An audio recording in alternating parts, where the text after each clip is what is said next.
Hey, folks, thanks for tuning in to another episode of Conversations with CBS Sports. I'm your host, James Brown. A thrill to be here with Sir Charles Barkley to talk about the state of the NBA and any other topic that may be on his mind. And Charles, obviously, the NBA lockout is taking center stage right now in the world of sports.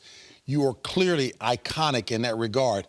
Are you hopeful at all that the lockout will be squared away before the end of this calendar year? I hope so. I mean, I think it's really unfortunate because we're coming off a great year, ratings-wise, attendance-wise. But I felt like the owners had drawn a line in the sand. They're going to get the deal they want, or we're not going to play at all. You know, they're trying to do two things. They're trying to make these small markets more relevant. And I also don't want all our stars playing in the major markets all together. So they've drawn a line in the sand, and if these players don't get them what they want, they're not going to play. Charles, you talk about the smaller markets becoming more relevant. So, and please, stupid question, but so most of your stars are trying to leave the smaller markets to go to the big city markets? Well, they have. I mean, you look at LeBron and Chris Bosh. They left Cleveland and Toronto. Now you got the situation with Chris Paul in New Orleans. They're talking about he's going to New York. And you got Dwight Howard in Orlando talking about he's going to play for the Lakers. We don't want to be like baseball, where we have a bunch of small markets that be really just minor league teams compared to the big boys. We've got David Stern, who I think is a great commissioner, is going to find a way to make this thing work for everybody. But the owners, they've had enough, and they, like I say, they have made up their mind. Unless they get the deal they want, they're not going to play.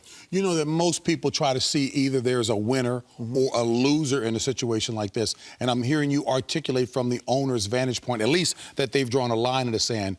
From where they're coming from, is it a pretty fair position as you see it? Because I know they're looking at, correct me if I'm wrong, some salary rollbacks. I mean, NBA players, guaranteed numbers, strong numbers at that. The owners, do they have a fair argument from your perspective? Well, they have a very fair argument because we want our small market teams to be competitive. And listen, everybody's making a lot of money. I mean, you look at the NFL lockout that just ended, everybody got paid. Everybody's going to get paid. Everybody, you can't name me in the history of sports where no player hasn't gotten paid. Everybody's going to get paid.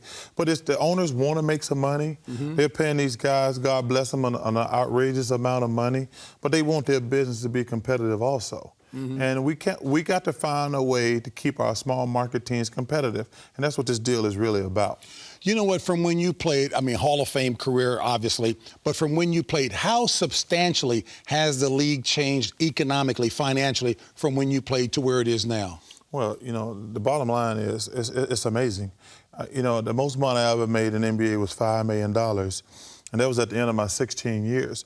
That's the average salary now. Average salary. Average salary. And we probably had one guy, we had less than 3 or 4 guys at the end of their careers were probably making $15 to $20 million. Now we probably got 50 guys making $10 million or more. Probably closer to 100, to be honest with you. So they've got to find a way. Everybody's going to get paid, but they've got to, it's really about competitive balance in the owner's opinion. LeBron James, Chris Bosh, Dwayne Wade, we see a lot of folks wanting to play together with big stars in the effort to try to get a championship. What's your attitude about that? Would you have wanted to try to do the same thing in your career, or at least as I've been following the league tangentially, Charles, it seemed like you guys wanted to get the job done, not necessarily linking up with other major stars, but to get it done wherever you were? Well, we don't think that's a good idea because you want to beat other great players.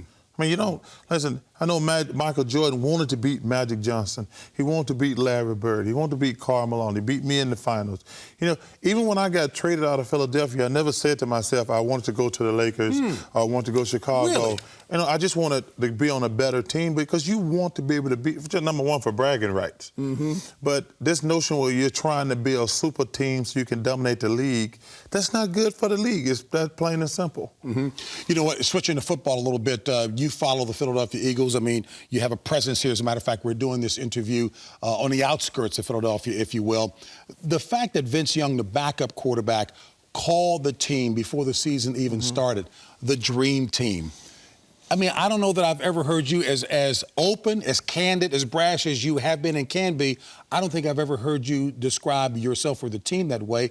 Did that put unfair pressure on the Eagles doing that? No question, because players are all competitive. Well, that's the essence of sports.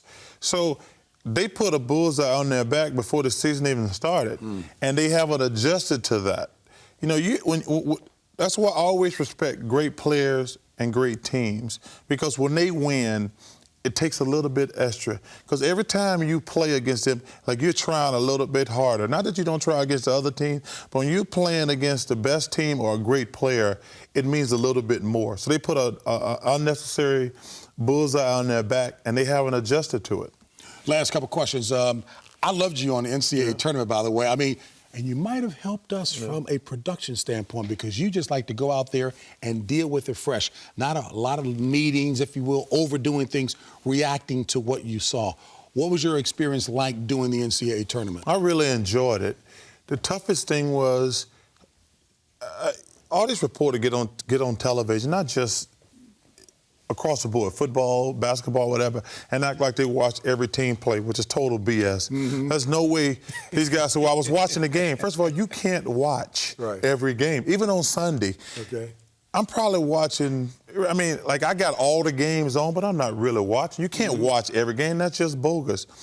But I really just tried to get a lot of information. I had a bunch of people. I called a bunch of coaches, like, hey, did you see this team play? Help me out a little bit. Because, number one, I'm doing NBA, but I don't have time to watch all the teams play. But once I got a chance to see them play, I really enjoyed that. You know, I need to watch a team play to know that team. Because what I tell people is, realistically, you can't watch a team play once and get a real read on them. It's impossible. I told somebody last year, the Cleveland Cavaliers beat the Los Angeles Lakers. I says, so if you had just flown down him from Mars, you would have said, man, the Cleveland Cavaliers are better than the Los Angeles Lakers. Right. But I need to watch a team probably play 5 times to get a perspective on how good that team is, their pros and their cons, whether they know, like, you know, sometimes they played the night before or they played 4 games in 5 nights. There are a lot of variables, but I really enjoyed, I like college basketball. Final question, your show with Kenny, Ernie, who's, I think, an outstanding anchor, by the way, giving you guys a latitude to do what you do well. And now you're going to add Shaquille O'Neal to the mix when the lockout is over. Talk about what makes that show so good and a nice showcase for you. Well, I love the people I work with, and we're really excited to have Shaq. Shaq's a really good friend of mine. I think the reason we are successful, number one, clearly we got a lot of people who work hard, but I think some of these people take the stuff too serious. It's just basketball. We're not solving the world problems. We don't have any issues. I think that what we try to do is, man, let's just go on television and have fun. I try to broadcast the game like I'm watching it. I try to make people laugh as much as possible, but I think the reason our show is done well, Ernie's great and Kenny's great. It's going to be interesting with Shaq because we don't know how it's going to work. You know, C. Webb was great with us, but anytime you get a new guy on camera, you don't know how it's going to work. But the number one thing, James, we're going to try to have fun. Because, like I said, we ain't solving the world's problems. And if you're having fun, the viewers are having fun. That is our theory, to be honest with you. No question. As a matter of fact, I love when you cracked on Kenny one time. I don't know if he had pulled a hamstring, but he was walking up to the board. Charles, he was kind of walking like that. You call him Fred Sanford or whatever it was as he was heading to the board. You know, Kenny's knees knocked together, and he can strike a match between his legs. He's my partner, but he got the worst legs in the world. No question. And you let the world know about it, too. Oh, we got to have fun. Hey, Charles Barkley has been our guest. Thank you so much for tuning in to this week's edition of A Conversation with CBS Sports. I'm your host, James Brown.